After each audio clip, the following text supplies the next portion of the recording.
Are the girls ready? Yes, General. Now we shall see what these men are made of. Move out. Look around it!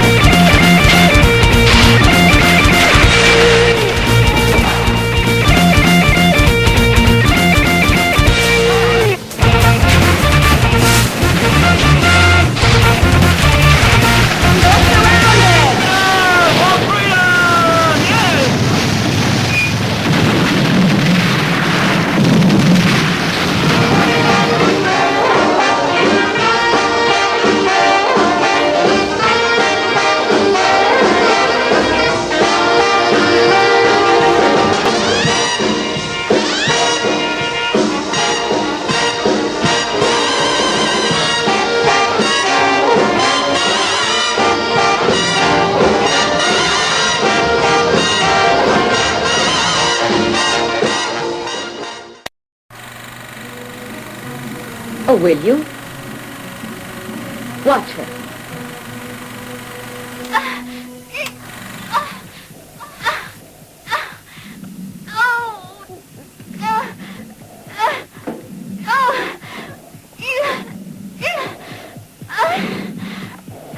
It's not a pleasant fate to suffer at the hands of a robot. Your instincts are diabolic. Yeah, that robot definitely looks like he's not Shiatsu certified. Hi, welcome to Fighting Femmes, Fiends, and Fanatics. My name is Todd Statman. I'm the author of the blog Die, Danger, Die, Kill, aka 40K. I also write for Teleport City, as well as the universally revered Lucha Diaries.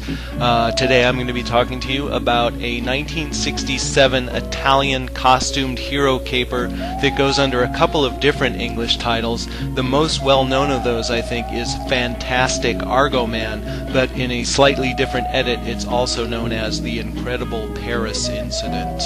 During the mid to late 60s, the very busy Italian film industry occasionally took time out from making literally bazillions of cheap knockoffs of the James Bond films to make some equally cut-rate but nonetheless pretty enjoyable costumed hero capers. Now, because there were a lot of the same people involved both in front of and behind the camera, these films had a very similar feel to the Eurospy films, but there were also several other influences at play as well. I think chief among those are the Italian fumetti comics that gave birth to masked anti-heroes like Diabolic and Criminal. And there's also the influence, I think especially in the case of those films co-produced with Spain, like the Super Argo movies starring Ken Wood or Goldface, the Fantastic Superman, that show a heavy influence of the Mexican lucha movies, especially those starring Santo, who was very popular in Spain at that time. And then, of course, we have to account for the ubiquitous popularity of the Batman TV series, whose influence can definitely be seen here. You shake a pretty mean cake, Batman.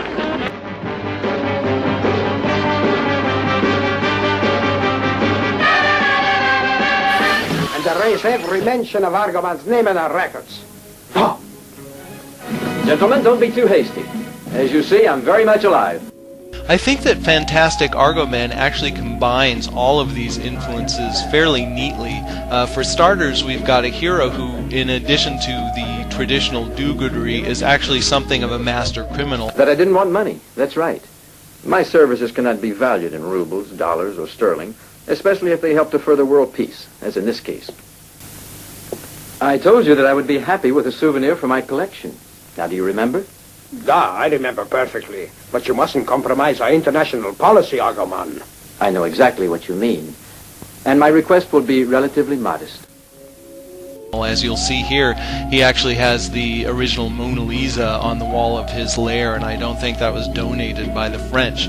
Also, the film has a very deliberately campy tone. In fact, to some extent, it's actually a parody of the Super Argo movies, which featured a masked wrestler who was also a super spy, and in the character of Argoman, you definitely see elements of that. Sometimes I prefer not to have my superpowers, if only to make my adventures a bit more difficult. You would be dead 100 times over if it were not for those superpowers, Sahib. Our director here is Sergio Grieco, who helmed a number of pretty top-notch Eurospy films, including the 077 entry Special Mission Lady Chaplain. And as our star, we have the American actor Roger Brown, who was a dependable, square-jawed Eurospy leading man in films like Password Kill Agent Gordon, which, now that I think of it, is actually kind of a terrible password. Anyway, you might notice, especially in the cut of this film that's known as the Incredible Paris Incident, that Brown spends quite a bit of time out of the Argoman costume, which gives this film overall more the feel of a traditional Eurospy.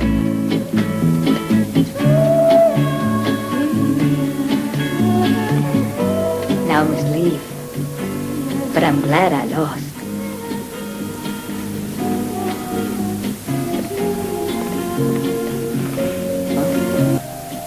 I adore your emeralds.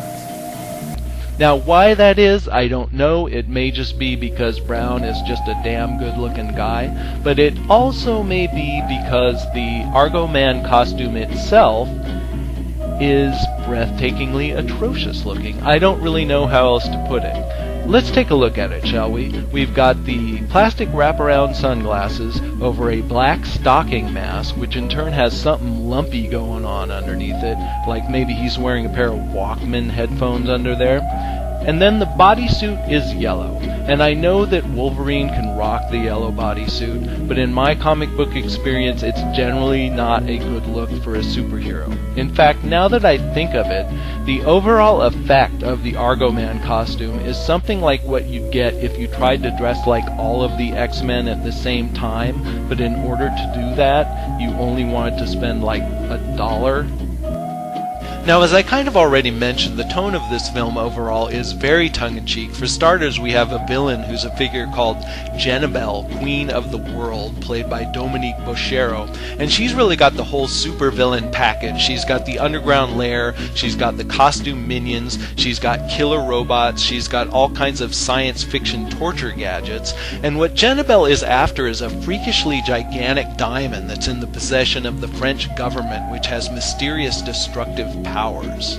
And as for our hero, Argoman's alter ego is a foppish aristocrat by the name of Sir Reginald Hoover, who lives on a private island inside a matte painting of a space-age supermansion. Now, like Super Argo, Argoman is a practitioner of Eastern mysticism, and in one of the really choice moments in this movie, he uses his shamanistic sex magic to levitate Jennibelle off the deck of her private hovercraft and deliver her directly into his waiting lap.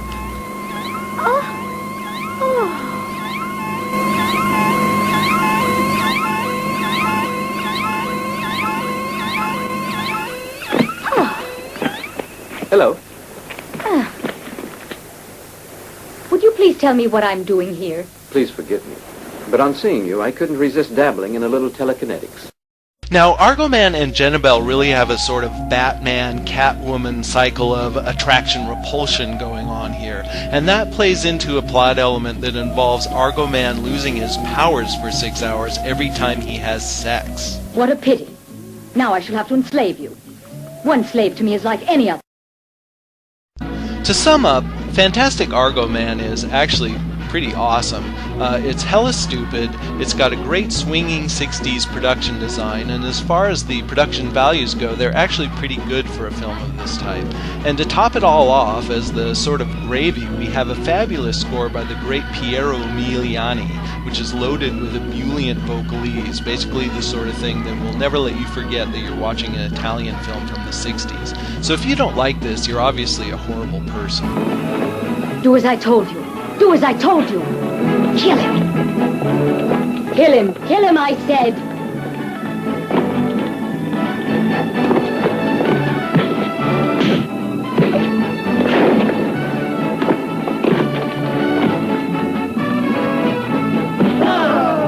And that's it for me. This is Todd Statman. If you want to catch up with me elsewhere, combine my winning personality with the unpleasant chore of having to actually read something, you can visit me on my blog, kill.blogspot.com.